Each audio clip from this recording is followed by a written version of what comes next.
আপনি কি জানেন 10 বছরের ট্রেজারি বন্ডে বিনিয়োগ করে আগামী 3 বছরে প্রায় 60% পর্যন্ত রিটার্ন জেনারেট করা পসিবল? জি, বার্ষিক অ্যাভারেজে 20%, যা সঞ্চয়পত্র এবং এফডিআর থেকে কিন্তু অনেক বেশি। তো চলুন জেনে নিই কিভাবে ট্রেজারি বন্ডে বিনিয়োগ করে আমরা আগামী 3 বছরে পেতে পারি প্রায় 60% রিটার্ন। বর্তমানে 10 বছরের ট্রেজারি বন্ডের রেট চলছে অ্যারাউন্ড 12.5%। অর্থাৎ আপনি যদি 100 টাকা দিয়ে একটি ট্রেজারি বন্ডে বিনিয়োগ করে থাকেন, তাহলে তার অ্যাগেন্স্টে আপনি প্রতি বছর পাবেন প্রায় 12.5 টাকা করে ইন্টারেস্ট। কিন্তু আপনি ট্রেজারি বন্ডের হিস্ট্রিক্যাল রেট যদি লক্ষ্য করে থাকেন, তাহলে দেখা যাচ্ছে 10 বছরের ট্রেজারি বন্ডের অ্যাভারেজ রেট ছিল মাত্র 8%-এর কাছাকাছি। এখন চিন্তা করে দেখুন তো, ইকোনমিতে ইন্টারেস্ট রেট কি সবসময় এত উপরে থাকবে? গভর্নমেন্ট কি সবসময় এত হাই রেটে আমাদের থেকে বড় করে যাবে? কখনোই না। ইকোনমিতে ইন্টারেস্ট রেট হাই রাখা হয়েছে মূলত দ্রব্যগুলোকে কন্ট্রোল করার জন্য।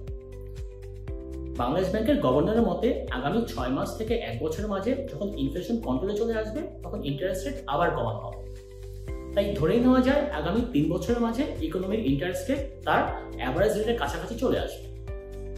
এখন প্রশ্ন হলো, ইকোনমিতে ইন্টারেস্ট রেট কমে আসলে আপনার বন্ডের কি হবে? খেয়াল করে দেখুন, 3 বছর পর গভর্নমেন্ট 100 টাকা করে নতুন যে বন্ডগুলো ইস্যু করবে, তার এগেনস্টে ইন্টারেস্ট দিবে মাত্র 8 টাকা।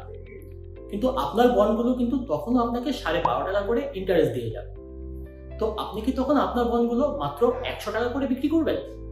অবশ্যই না। হিসাব করলে দেখা যায় আপনার বন্ডের তখন ফেয়ার ভ্যালু থাকে প্রায় 120 টাকা। এখন লক্ষ্য করে দেখুন, 3 বছর ধরে এই বন্ড থেকে আপনি পাচ্ছেন প্রায় 37.5% ইন্টারেস্ট, এবং 3 বছর পরে এই বন্ড যদি আপনি বিক্রি করে থাকেন, সেখান থেকে পাবেন প্রায় 20% এক্সট্রা রিটার্ন। তাহলে 3 বছরে আপনার টোটাল রিটার্ন দাঁড়াচ্ছে প্রায় 57.5%, যা বার্ষিক প্রায় 20%-এর কাছাকাছি। তাই সঞ্চয়পত্র এবং এফডিআর এর মতো ট্রেডিশনাল ইনভেস্টমেন্টের পাশাপাশি আপনারা চাইলে কিন্তু ট্রেজারি বন্ডে বিনিয়োগের কথা চিন্তা করতে পারেন। আর কেউ যদি ট্রেজারি বন্ডে বিনিয়োগ কিছুটা হ্যাসল মনে করে থাকেন, তাহলে আপনারা চাইলে ফিক্সড ইনকাম মিউচুয়াল ফান্ডের থ্রুতে বিনিয়োগ করতে পারেন।